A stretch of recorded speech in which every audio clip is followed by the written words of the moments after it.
welcome you all to the third annual Student Success Conference at the University of South Florida. It's so wonderful this afternoon to see so many representatives from across campus, from students to staff to faculty and the leadership of the institution. As we've often said before, student success is everyone's responsibility at the university, and that's why it's so heartening to see you all here. To welcome us this afternoon, please join me in coming up to the podium our President, Dr. Judy Genshaft.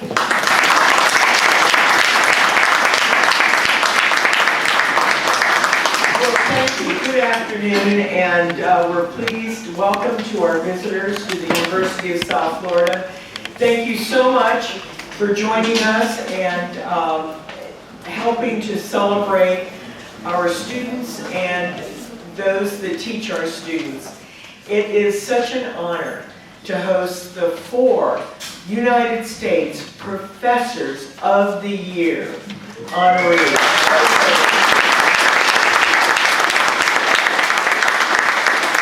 This is the first time that they have come together since they were announced and awarded this prestigious honor in Washington, D.C. So we brought you all together and we're really thrilled that you're here. And please join me in welcoming Lois Roma Deely, Professor of Creative Writing in Paradise Valley Community College in Phoenix, Arizona.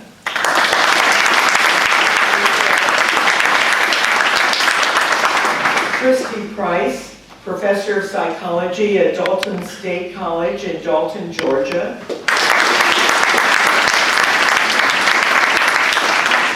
Todd Pagano, Associate Professor in the Department of Science and Mathematics and Director of the Laboratory Science Program at the Rochester Institute of Technology's National Technical Institute for the Deaf in Rochester, New York. And I'll just stop there for a moment because when he left, he was the only one that had difficulty flying in because he had to wait for the snow to stop and for the ice to de-ice the airplane.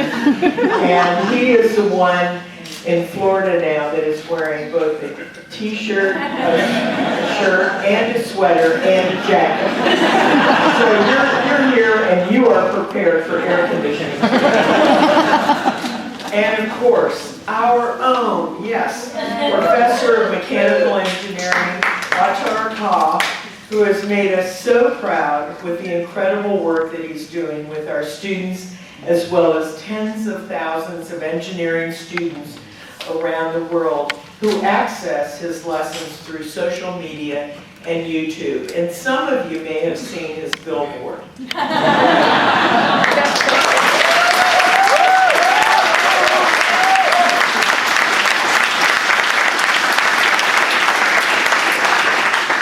Each of the professors has been recognized for their creative and innovative approach they bring to education and for their unwavering dedication to students. Those of us who dedicate our lives to education share a bond in our strident belief that we do not succeed unless our students succeed. Each student holds within themselves tremendous capability and capacity to make a real difference in this world, and is both a challenge and an honor for educators to nurture that potential. And today, what we'll do is we will learn from those who are at the top of their game and literally the best in the business, and we will learn from them not only how to be creative and cutting edge in the time-honored tradition of teaching, but how to remain inspired and keep the task part of this profession fresh and exciting. Now, I don't want any pressure on it. But as the University of South Florida's president for nearly 13 years, there has never been a day when I did not believe that this university had the ability to change our region, our state, and even the world for the better. For all those for all that this work demands of us, it remains a great, great privilege to be a part of shaping the dreams and ambitions of the new generation, or even our older generation, looking to make a fresh start in our changing world. So we honor those who have elevated teaching and student engagement to an art form, and we look forward to learning from you so that we all may serve our students better. Thank you again for joining us, and I want to thank all of those that are on the panel, because I always say, you bring honor to us by being here. Thank you so much.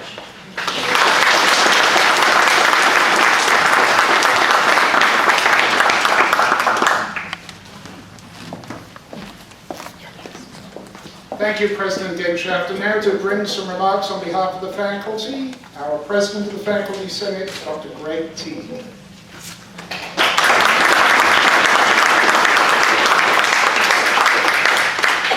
Thank you, Provost Wilcox. It is a privilege indeed to continue the welcome, especially to our distinguished guests, and to all in the audience, including the many faculty who are here to celebrate and learn from our most outstanding colleagues in the profession. I was asked to say a few words given my role in the Faculty Senate, which makes sense. Faculty to faculty to faculty, something of a self-help group. Hello, my name is Greg, and I'd like to learn how to teach better. Peers at higher stages will draw us up, as in a self-help group. Perhaps the most helpful thing that I can do for those who did not see anything of the award ceremony is to reflect on some of the words spoken there by leaders of the sponsoring organizations. I'll start by taking quite directly from the comments of John Lippincott, President of the Council for Advancement and Support of Education. He described these four professors as exceptional for their intentional, innovative, and inspirational approach to the classroom experience. They are intentional because they guide the process of learning through strategic use of carefully designed pedagogies, helping students achieve defined outcomes through multiple tested techniques. They are innovative because they use multiple technical and interactive tools to engage students in learning. And they are inspirational, not just through their subject matter knowledge, but because they exhibit great passion for teaching, for their own lifelong learning, and for making a difference in the lives of students. What we need as a field is to emulate these models of excellence on a large scale.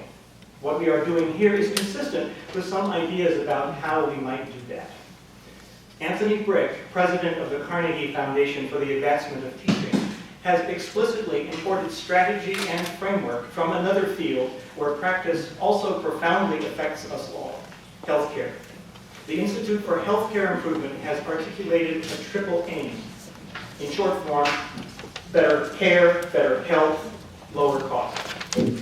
For Brick and Carnegie, the triple aims of educational improvement are increasing overall effectiveness, enhancing student engagement, and becoming more resource efficient. Thus, as with healthcare, we are challenged to improve the process and the outcomes without at the same time making the enterprise more expensive. As with healthcare, we will need to use the science of improvement. Best practice is no longer necessarily just whatever we ourselves learn, however we learn it. Doctor knows best has gone the way of house calls in horse-drawn buggies. We too should move our practice forward using the best evidence for what works. Our panelists do this through taking a scholarly approach to teaching and learning, incorporating findings from the literature whenever possible to serve their students' needs. And, as with healthcare, we will be most effective in taking ever better teaching to scale if we incorporate lessons from the science of implementation. What we are doing here is actually a good example.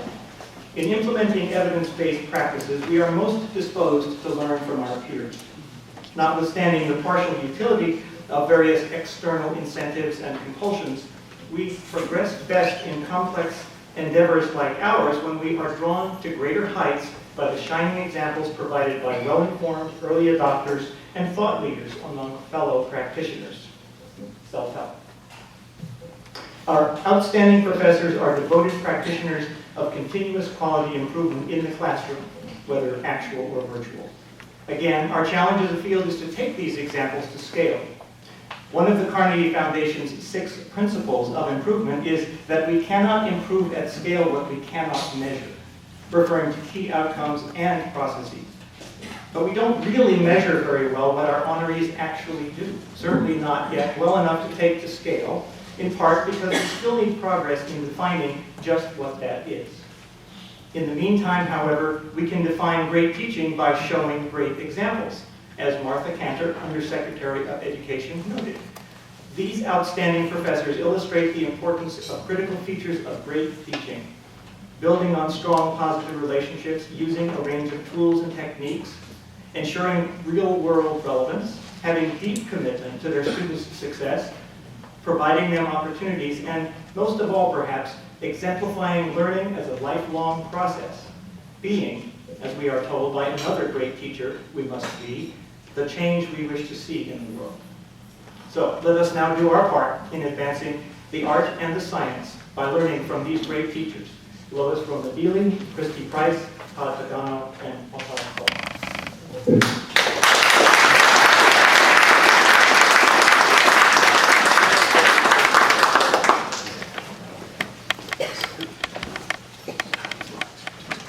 Thank you very much, Greg, for providing those words that will prompt us to reflect throughout the next couple of hours, I am sure. Let me share with you something of the structure of this afternoon's conversation, and I do want this and expect this to be a conversation. You haven't come here to listen to me or other members of the University of South Florida community, with the exception of one very special member who's being recognized this afternoon, but rather you've come to hear and to learn from some very special members of the Academy that have taken precious time away from their classrooms to join us. You've often heard President Genshaft and I echo that nothing is more important at the University of South Florida than the success of each and every one of our students. Executing on that expectation, in large part, falls on the shoulders of our Vice Provost for Student Success, Dr. Paul Dussel, and the more recent appointee, Dr. Kevin Yee, who heads up the Academy for Teaching and Learning Excellence at the University of South Florida, otherwise known as ACLE. They and their teams have worked hard over the past several weeks to pull this event together, and I'd like to, at the outset, just recognize their efforts. Please, if you will join me.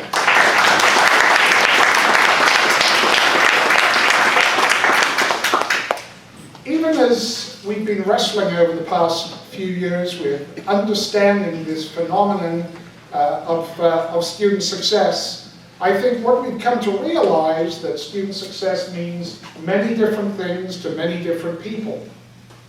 To students, to parents, to elected officials, our admissions directors, our financial aid director, our student affairs personnel, professors, department chairs, deans, our career center director, our alumni director, and our dean, or vice president, excuse me, of development.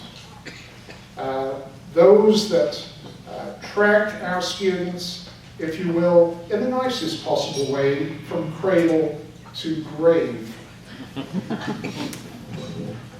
I said in the nicest possible way. As I said earlier, you're not here to listen to me. We want to give you an opportunity to ask questions of our special guests.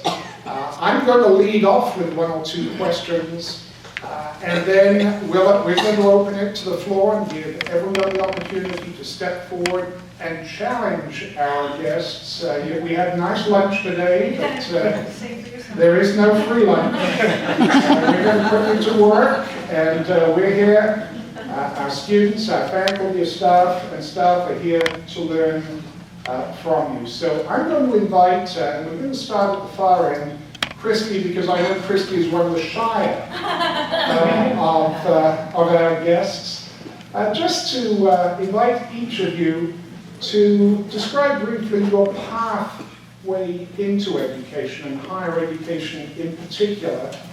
And as you stepped into the classroom, what you only wish you knew then that you know now about the importance of delivering quality instruction and enhanced student learning. So, Christy?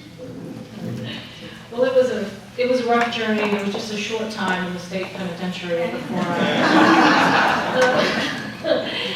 I think I was one of those people who really stumbled upon teaching, and I just, by show of hands, how many of you actually planned a career in teaching? See, not even half of the audience here, and so in that way, many of us relate that I actually started out in counseling psychology and did want to help people, but when I had my first opportunity to teach, fell in love with it immediately. I think the critical component to all of this, though, is we've been talking throughout the day with some of the other people on campus, is that we truly care about students and care about their learning, and that has always been true for me. My colleagues and I, we've discussed how we've had a mixed experience with professors ourselves, and I think one of the most motivating things for me, and I say this to my students often, is that I want to be the professor that I wish I had. And so I think if our motivation is truly to help students learn, to inspire, to transform, then we do all that we can, and that's how we end up where we are. I'm going to let my colleagues speak to the question as well. I'm a third generation Italian American. My grandmother came to this country. I wanted very much to learn to read and write, but and she would go to night school. She wouldn't even sit in the classroom. She would sit outside of the classroom. But her father didn't believe women should be literate, and so he followed her and he beat her. And so my grandmother could not read or write. She was very smart, but spent the whole rest of her life not being able to read or write English or Italian. And so that's been a story in our family that really has made education very precious to us. My older brother was a high school teacher for 33 years. He was the first person in our immediate family to graduate high school, never mind college. But he's older than me. He's like way older than me. So I like to remind him. And he would come home. I was 12 years old. He'd come home first year in college, and he would read to me Wordsworth at the kitchen table. He made me cry. We were 7. Oh, Nick, it's so sad. He was had a minor in philosophy as well as in history. And I would help him write his papers. He goes, come downstairs, come help me write the paper. But what he taught me, and he would teach me in spite of myself, you know, and he wouldn't let me get away with anything. I mean, he would say to me, what's the nature of good and evil? I'm like, I'm 12 years old. I swear this is absolutely true. I can remember it like it was yesterday. And he said to me, without skipping a beat, you're not thinking. What is the nature of good and evil? I'm like, oh man. So I answered it. So I had that background, which kind of made education and learning really my heart's compass. You know. But as an undergraduate, I have to say, to echo what Christy said, I didn't want to be a teacher because I didn't think I was any good at it, and I didn't want to do it. And then I took a job as an undergraduate in a tutoring center, and the person who hired me interviewed me and said, well, you need to teach study skills. I'm like, I can't teach. And I did, and he said I was good, and here I am now. So anyway, I wasn't coming. That's awesome. Thank you, Lois. Todd? So I'm a chemist by training. I'm not a teacher by training. I don't speak as eloquently as my colleague Christy does about the pedagogy of teaching and learning. I do think I did have some teaching embedded in my DNA. I come from a long line of college faculty. Both my parents are college faculty members. I think my position needs a little bit of explaining because I do teach at a very unique institution. I teach at Rochester Institute of Technology's National Technical Institute for the Deaf. And you're going to hear a lot of my experiences comes from interacting with deaf and hard of hearing students. And I want to assure you, I'm not going to assure you that I have any good advice for you, but I'm going to assure you that some of the things that I do for deaf students are certainly work in favor of my hearing students as well. So I have a motto sometimes. I say, what's good for the deaf students is good for my hearing students. And I was telling the president at lunch, what student couldn't benefit from a faculty member slowing down, or for making presentations or things more visual? I mean, it just works. I do want to tell you, I do want to recognize some people, and I want to tell you there's a unique connection between USF and where I work at RIT's National Technical Institute for the Deaf. In fact, the founding father of NTID is one of your own now, Bob Fazina Sr. over here.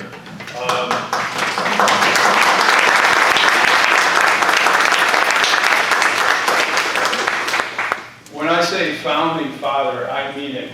He is the founding father of the National Technical Institute for the Deaf.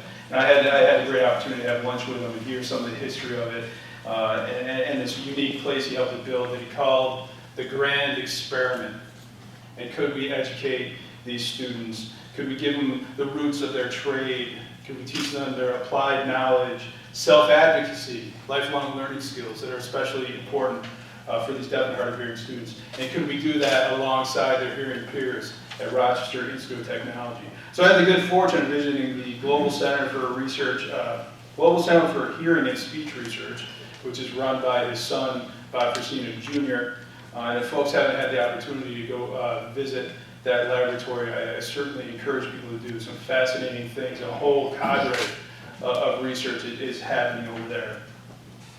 And this is a segue into, I want to say bravo to the University of South Florida. USF has, just the fact that you have a student success office, just the fact that you've hired the skilled individuals to think about student success, and it comes all the way down, all the way from the president. Everybody actually believes in student success here, and I think that is remarkable. I think that is incredible. You're both talking the talk and walking the walk here. So I want to thank you for doing that. I want to thank you for bringing this panel together, giving me a chance to share the stage with these heavy hitters, colleagues of mine.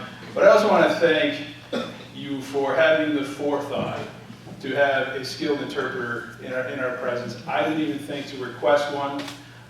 Kevin Yee of our Academy of Teaching and Learning Excellence had the good foresight to have this interpreter, and I want to thank our interpreters for this, so that we can make this presentation broadly available to many of my colleagues. I want to thank you for that.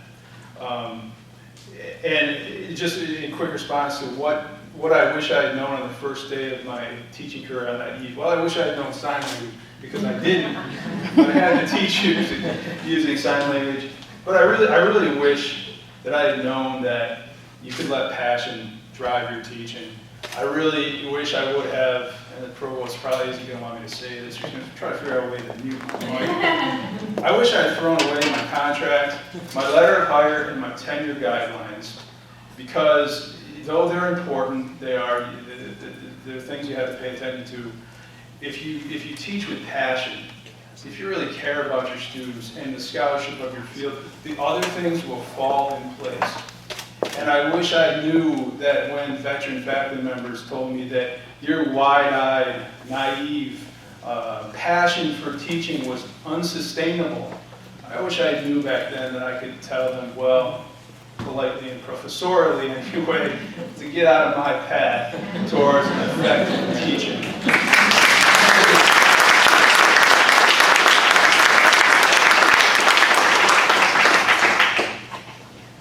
take this opportunity first to thank my colleagues here for making the time to come here. These people are very busy with all kinds of talks being given at different places. So please accept my thanks for coming here. Thank you. And also thanks to our university, Dr. Lee, Dr. Wilcox, and Dr. Kinchak for making this a possible event here. So I'm quite excited about this. In America, you have a lot of choices, and that puts a lot of cognitive overload on people. Whether it's the food we eat, the clothes we wear, or the cars we drive, or the majors we choose. In India, there's no cognitive load when I was growing up. We had only 2 tracks. You become an engineer, you become a doctor. Especially if you want to put food on the table every day. You could become a teacher or a banker, but sometimes we have to go without food, I suppose. So I chose engineering because the sight of blood just made me wince. So that's how we know how I reduce my cognitive load. It was automatically done for me by my nature, I suppose. And so I became an engineer, and I wanted to work in India. I was really patriotic. I just didn't want to go to any other country. But something happened when I was working. I found out the lack of social justice in India was driving me into a cocoon where I was trying to justify staying in India. But at the same time, I did want to do something more than what I was meant to do. So I came to the United States for one single reason, and that was social justice. I can tell you without a doubt, although this country, my country, is not perfect, but it's the best country for social justice. No matter how much we talk about that things are not going the way they want to be, somebody wants them to be, I think we still have a lot of work to do, but it is going in the right direction. So I did my master's and PhD because that was the only cognitive approach I could take. So I did my master's and PhD, and I interviewed here in July '87, and they gave me a job right away on the same day. So I accepted it, and here I am for the last 25 years.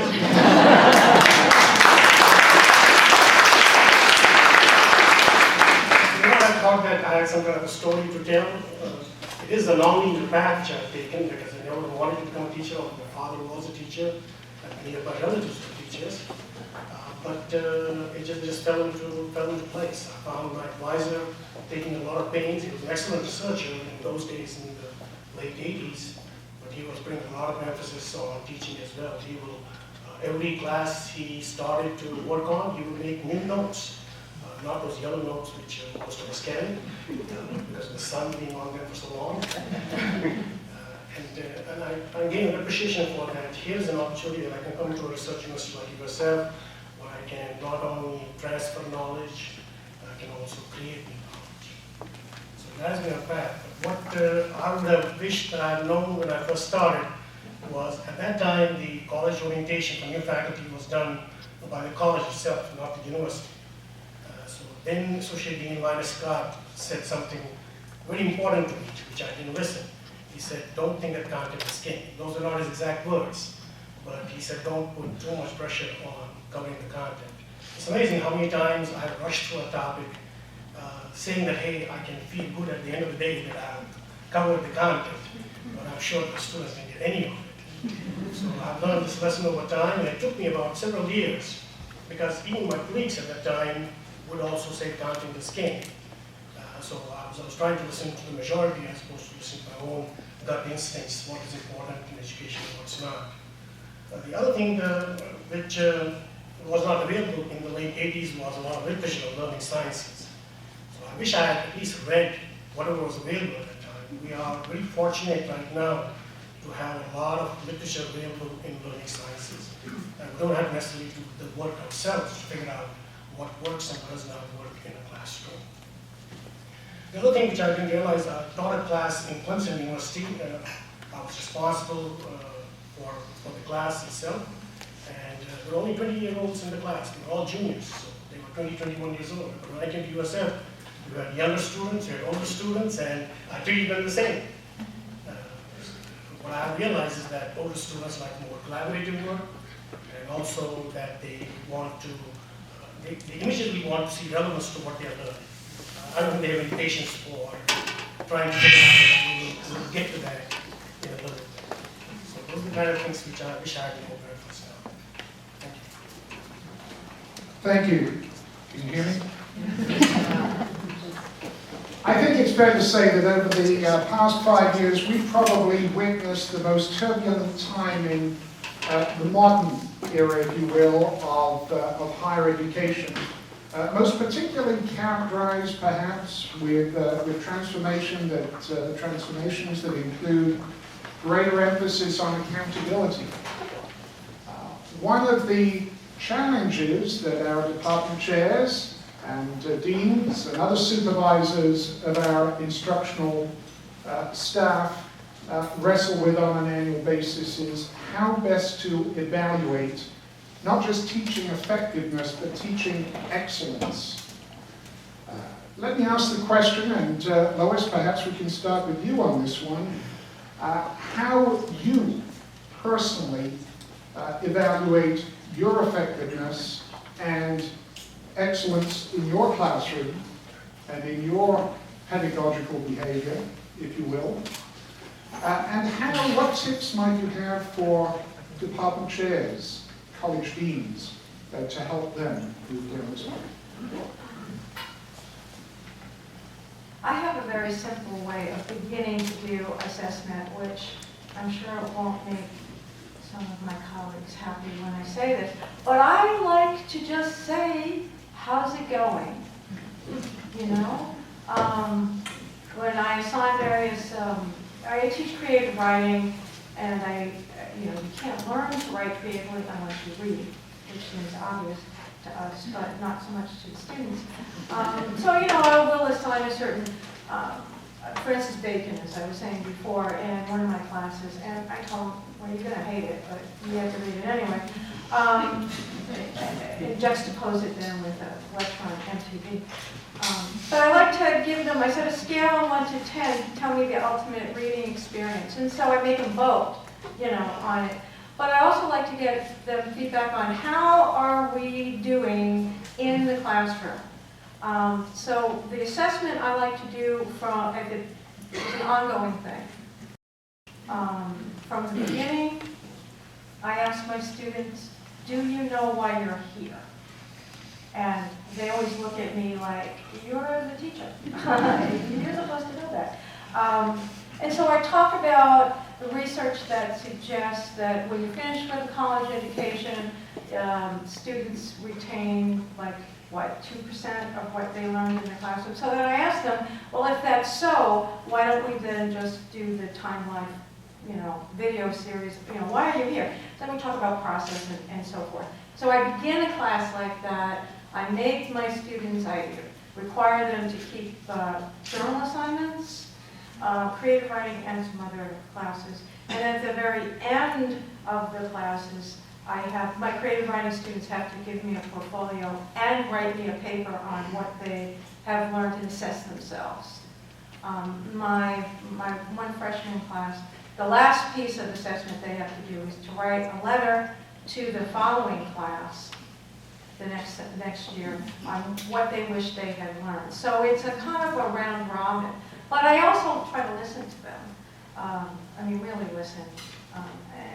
And try to adjust and look for what I call happy accidents and try to incorporate that. Chrissy? I was sitting here all the time thinking, of course, rate my professor is the #1 way.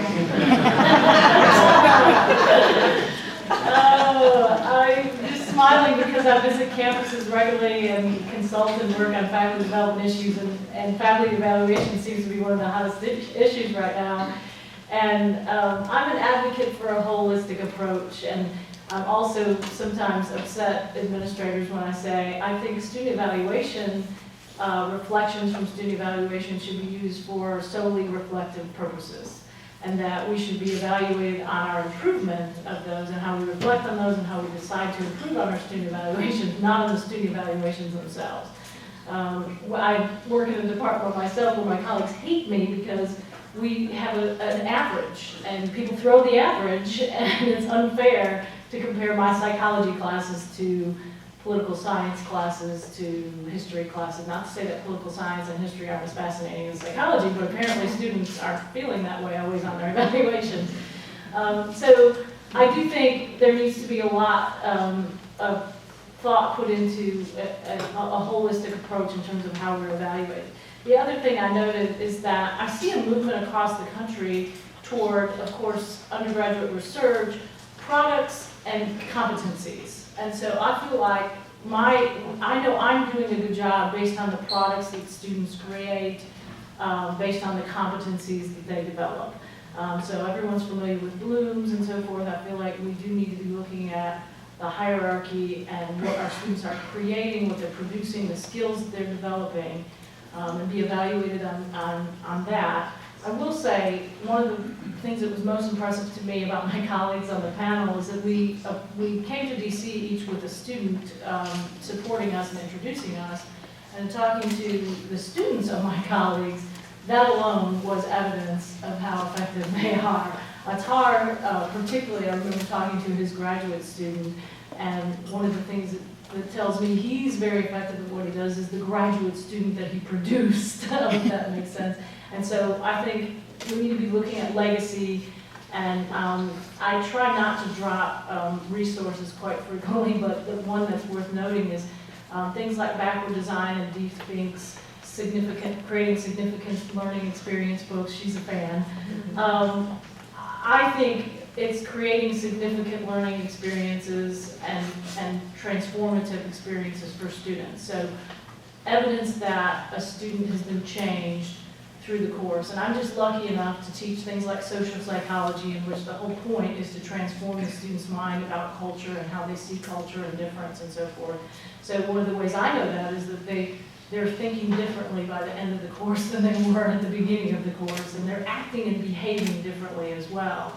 And I also have the luxury of teaching things like counseling psych topics, where we're talking about relationships and interpersonal communication, and so I can, as Lois said, through student writing, see that they are applying the concepts of the course and so forth. So I do think it does depend on what you're teaching and what the outcomes for that teaching are and so forth, but clearly holistic, and perhaps Atar has some other things you want to say about that. Please. I believe that teaching excellence, the way one should be looking at it is to see that whether people are doing things holistically, as Christy said. You cannot have assessment which is only one kind. I have 2 daughters, and both of them went to universities in Florida. And there were some classes where they simply had multiple choice tests. And those were all knowledge-based multiple choice tests. So you're not making any kind of evaluation or synthesis through those multiple choice tests. So it's very important for us to realize that when a student is coming into class, that he or she is expecting that they will learn from their class, and it's our duty to make sure that they do learn.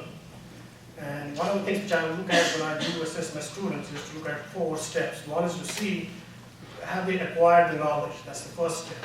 The second thing is to see that they apply that knowledge. And the third one is to see that do they know when to apply that knowledge, which is the contextual sense. And the last one, which is the most important, which now is gaining a lot of traction, is to see them why they are applying that particular knowledge, which is the conceptual understanding of the course.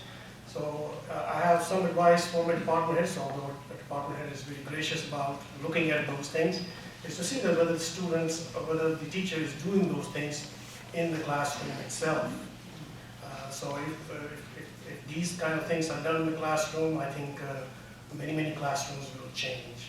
And one of the things which I do want to say is that many times assessments which we do, they might be only sporadic in nature, which means that people might just give a midterm exam and a final exam and you're done.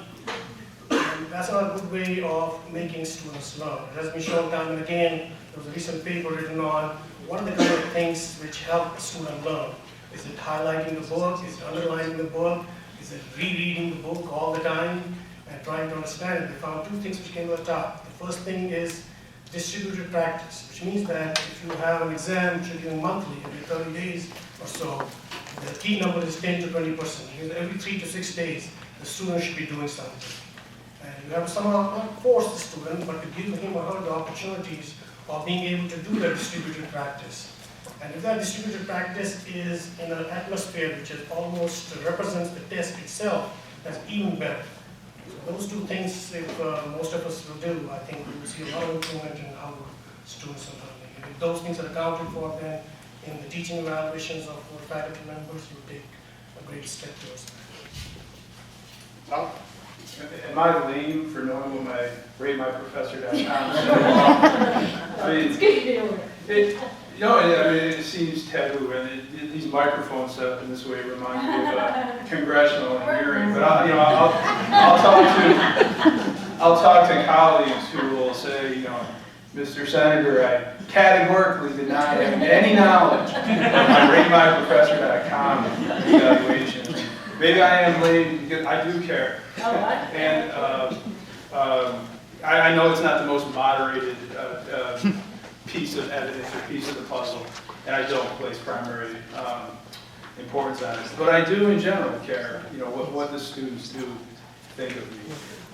And my advice to evaluating the student feedback anyway is similar to my advice about passion. You don't think about how to improve your student evaluation. You want to think about how do I improve student success in my classroom. And when you do so, your evaluations are going to resonate and increase as well. So I agree with Christy as well when she says, you have to bring in all these, it's a holistic process. You have to bring in these different pieces of the puzzle. I think self-evaluation is enormously important, self-reflection, and not doing something that you did last just because you did it last year, whether it succeeded or not.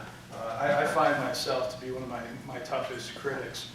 And how you mentioned that, for example, how department heads deal with evaluating effective teachers. Well, like it or not, we live in a peer-reviewed world. We do. Our publications are peer-reviewed. If you want to borrow telescope time on some of our large national telescopes, it's a peer-review process. And I do think there can be some value in peer review of your teaching efficacy. Personally, again, I mentioned I'm a chemist by training, so I'm going to have a quantitative answer, but I'm a teacher not by training, by good fortune. So I'm going to have a more moral, ethical answer as well. Quantitative answer is,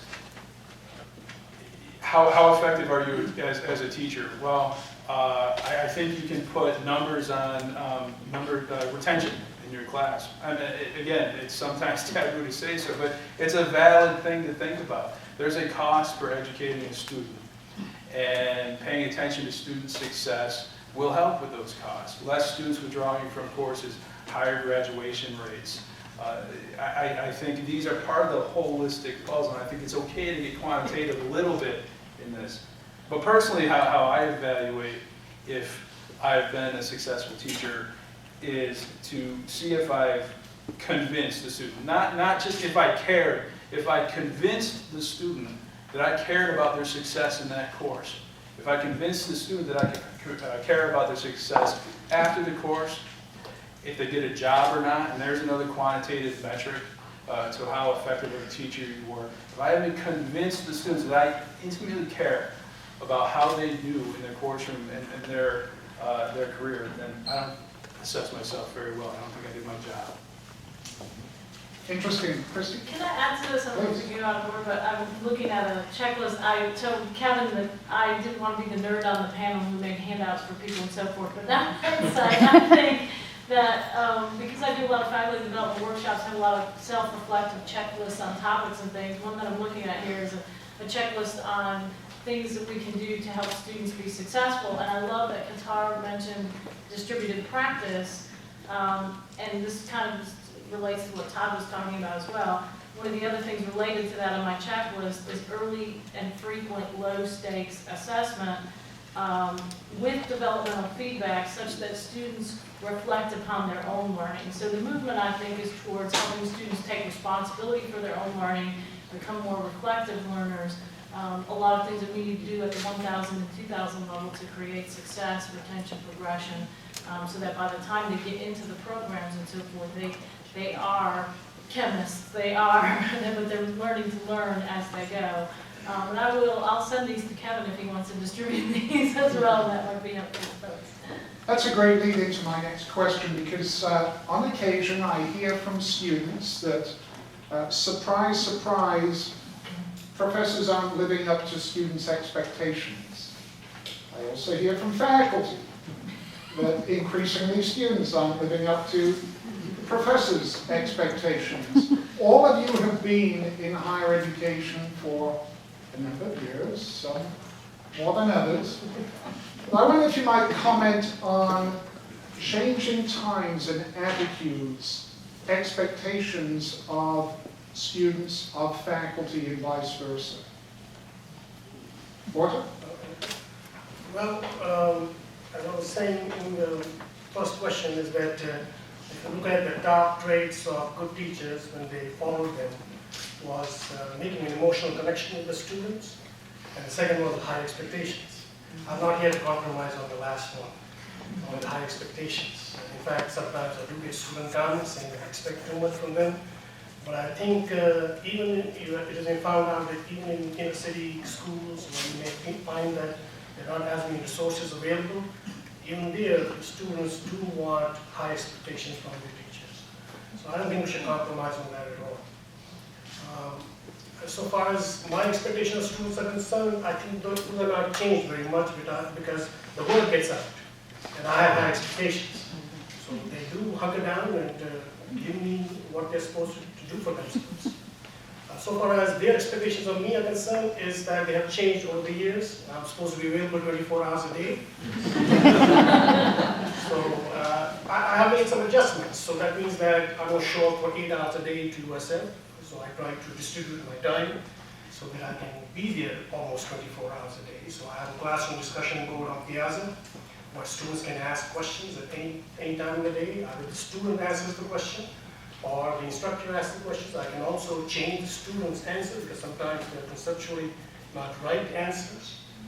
So if I'm able to meet those student expectations, I think the students also rise to the occasion because they see that how much effort you are putting in to get to them as fast as you can. So I think it's a two-way street, and once that two-way street has the same mission of making them good, productive citizens of society, I think we're in a win-win situation. Lois? Yeah, I guess I would divide it up into two areas. One would be content, and one would be experience, the experience of the classroom. And so in terms of content, for me personally, I don't see much has changed, since Socrates, at least for me. The Socratic method is what I like to use, and one that I think is, effective, and my students seem to respond well to that. To challenge them, they want to be challenged. They want to be, they want to learn. And I believe that for me anyway, that you must have that real high expectation in a real positive way. I think if you go into a classroom thinking, this lazy students or whatever, that's not going to work. I assume my students want to learn, even if they don't know it. Okay? So there's that. But I think what's changed is the experience of the classroom. I have my iPhone now because I was embarrassed into getting it last year. They had my little flip phone. I said, I need an iPhone. And so, and so I am constantly, this morning I was on answering questions. No, I'm not in Phoenix. I'm in Tampa. So I think there's that expectation, good and bad, of the experience of the classroom, which I don't think we've really, as educators, had a full discussion of where it's going. So that I think is changing. But in terms of using the language of the course, using it in a way that relates to students' lives, to answer what I say to my students, the so what question. Why is this important? Why should you learn it?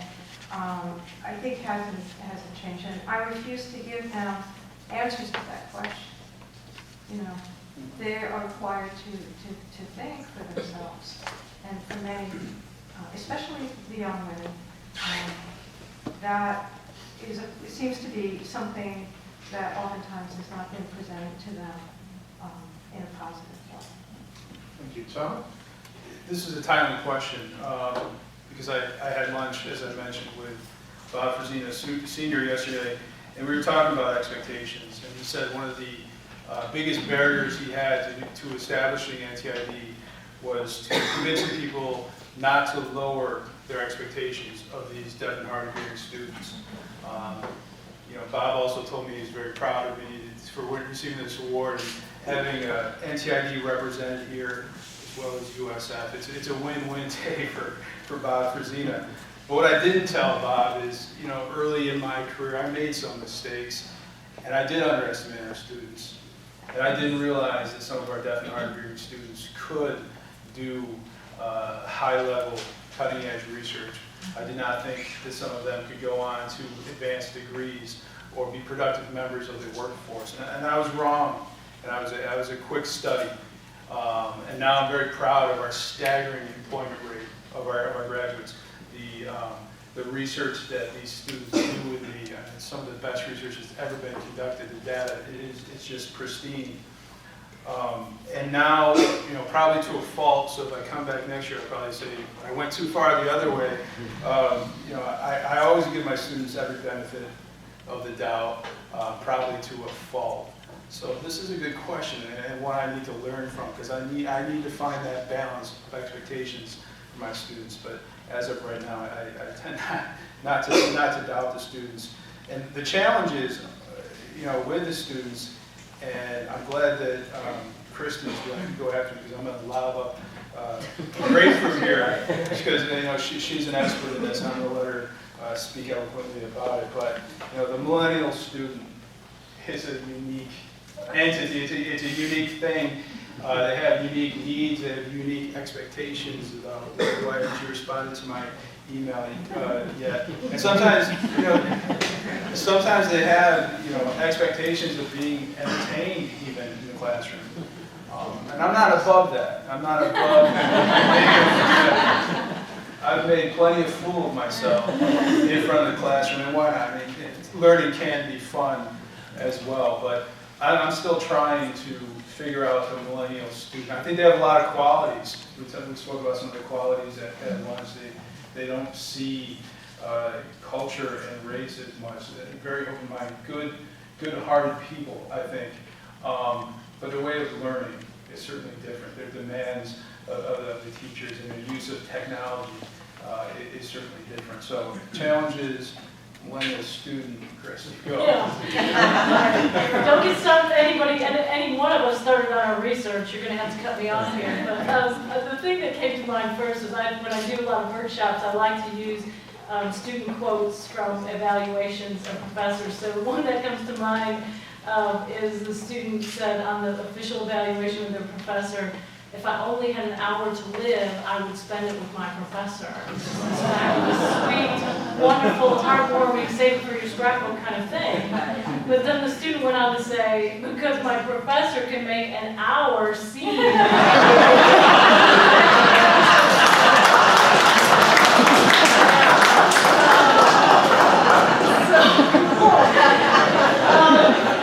I do think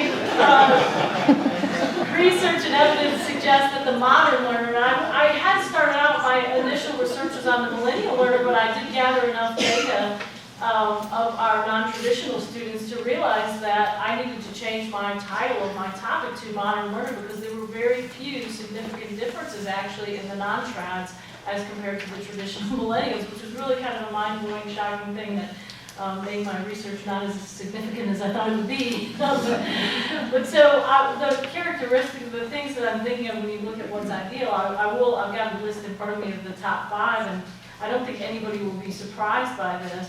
And actually I have a 6 on the ideal learning environments for millennials.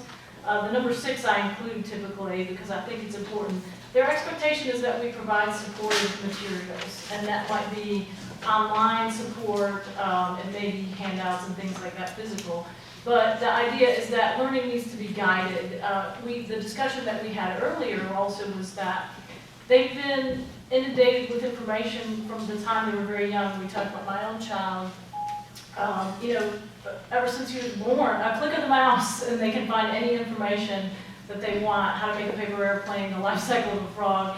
very different to our own experience when I was in college just over 20 years ago.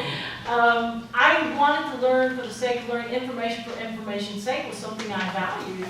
It is not something that the modern learner values. They've had that access to that information. So as Lois said, the real trick is to make it relevant. The challenge that I had when I started 20 years ago is very different now than it was back then. And I think, and I don't know if this speaks to your student population at USF, but typically where I'm traveling, we have lots of open enrollment. And this is a horrible quote, but one of the things that I realized when my child went to school, everyone told me, kindergarten is the new first grade. It's very rigorous, right? I'm a little freaked out by that. But what I like to say is, and it was true, but that college is the new high school. Everyone's going, right? 20 years ago, I had a student population that was very college prep prepared. I could say, write a research paper in a freshman intro psych class, and they all knew what I was talking about. They all had written a research paper, and they were all prepared to do so. I cannot walk into the classroom and say that at this point in time. Even institutions who aren't really open enrollment institutions have these same issues. So you may have about a third of the class that says, I'm good to go with writing a research paper, another third that kind of, I get it, I got to start out with a question, I got to do a lit review, but I need some help. And then another 1/3 that says, I've never written a research paper and I really don't even know how to go about this. So one of our great challenges is to guide the learning process. I talk about my 5 big R's for the new millennium. So one of them is relevance. The other is research-based methods. So what I'm finding is that we're still using these methods that are not evidence-based. So I really highly emphasize resources like Ambrose's How Learning Works or Sousa's How the Brain Learns, so that we shift our methods to what we know actually works, as opposed to just doing what was modeled for us. Do unto. And that's what I felt like when you asked the first question, I wasn't really prepared, because I said I want to be the professor that I didn't get, the professor I wanted to have when I was in college. The real issue was that I had a lot of professors who just used traditional methods that weren't very effective. So I want to use methods that we know are supported by research. In terms of the other R's, we may get to those later, but the other additional thing I want to say back on this list of the ideal learning environment is the number one thing was that it be interactive and participatory. So variety, and my narrative portions of my survey, because I'm always using mixed methods, which I think is the way to go if you're doing research in terms of what's working in the classroom and what's not. It was very revealing, because over and over again, more than 600 surveys, I read no lecture only. No lecture only. So one of my newer presentations is about the mini lecture, and we talked earlier today about the key to the mini lecture is making sure that it is mini. But I have many other tips like that. But the idea that variety is really critical for the modern learner, because they've been raised in a completely different environment than most of us. Thanks, Christy. I'm going to ask one more question, and then I become the roving mic, so you can get ready with your questions in the audience. But Lois, it follows up on a comment you made, and that is envisioning the classroom of the future, or the learning environment of the future. And of course, there's been ample reference to technology and the impact. I think what I'm hearing is mostly positive from your vantage point. But perhaps if each of you would just close your eyes for a moment and imagine the classroom or the learning environment in the higher education sector a decade out. Where do you, or maybe a decade's too far, you have full license to define the parameters. Todd, you want to start on that? Sure. Maybe I'm not a visionary, but I'm hoping, that far in advance, or I'm thinking that far in advance. Isn't too far from the direction that we're headed. I think the classroom of the future, the lecture of the future, will have mixed modalities. There are different time constraints that people put on as to what the retention time is of individuals. I partially fell asleep listening. Yeah, right, exactly. If it's any consolation, when you mentioned 5 to 6 years out, I thought I'm just 5 to 6 years out from retirement, so all I can envision is a margarita and a beach chair. What? I need to hang it up, don't I think you have to pulse your classroom with a whole bunch of different modalities. Altar was saying this morning, there's nothing wrong with some chalk talk. And I have some colleagues who can pepper a whiteboard and do it well, and do it well, and the students learn from it. But I'm a proponent of not overdoing that, so mix it in with some multimedia, some animation, some active learning, of course. So I think in doing so, you hit, obviously, the varied learning modes of your students. So I don't think that's that novel, but I'd like to see, I think we're going to have to go in that way too. Again, reach the millennial student. What's the next generation of students going to be called? Gosh, I forget now. I'm just Anyone? I think they're calling Z. Z? So, the Z student, we might have to do this pulsing method in our classrooms even more. I'm going to continue, I think, to not fight with the wonders of science. I used to teach higher level chemistry, and I used to go in admitting to the students, this is hard, and this is going to be abstract. But then I learned to adopt it, and there's so much wonder in science and innate care and curiosity about students' environment. You mentioned your son. You go to a luau, he's just fascinated by fire. I have fire. That's a sign of development of antisocial personality. Fascinated by fire. That's why we're concerned. That's why I became a chemist, actually. But every day in my classroom there is and will be some form of fire. Hopefully controlled with some kind of demonstration, some kind of visual, an anticipatory set even, where you can engage the students' learning style or their level of understanding. And maybe they won't understand what this hopefully controlled explosion or fire means at the beginning of the class, but by the end of class, hopefully it'll make sense to the students. But again, that's one more method of mixing things up in the classroom. I think that's probably where we're headed. Porter? Well, I experimented with the flipped classroom this semester, which basically means that you have your videos, I suppose, on YouTube or some other medium, and you let the students watch the videos at home, and then they come to the classroom and we have a discussion. I only flipped half of the class because I basically selected the topics which are more conducive to the flipped classroom. And I also asked them to write 25 words, which was a mark to ask of an engineering student. What they 25 words to make sense. And all different. Yeah, and I asked them to write complete sentences. And in those 25 words, they have to tell me that what they didn't understand about the topic. And I get those comments before I come into the classroom. Some students took the short way out saying that I understand everything about the topic. So I have to change my question. What do you find interesting about the Untitled Chapter? So I get those 25 words, I read them, and then I try to figure out what other questions I can ask in the classroom and see that what they have learned and what they have not learned. So there's a movement which is going on, which most of you must have heard about, the MOOCs, Massive Open Online Courses, and people are thinking that it's going to replace all of us here, including the ones who are right here. There's a saying by RPI deems that if a CD-ROM can replace an instructor, it should be. And I have the same saying, if a MOOC is going to replace an instructor, it should be. And what's going on here is that most people, the evangelists of MOOCs, they are looking at it as more of a selling product. They're salesmen, just like anybody trying to sell cars or sell houses. They're not interested in figuring out whether it's going to be good for this, eventually good for the society itself. So that's why the administrators of the university, especially state universities, will have to make a decision about how much of that MOOCs to really let creep into the college experience.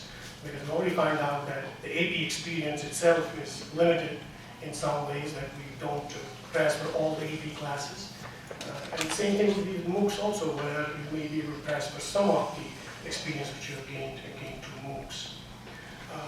what I've seen is that there might be a rush towards the flipped classroom, a rush towards MOOCs, because when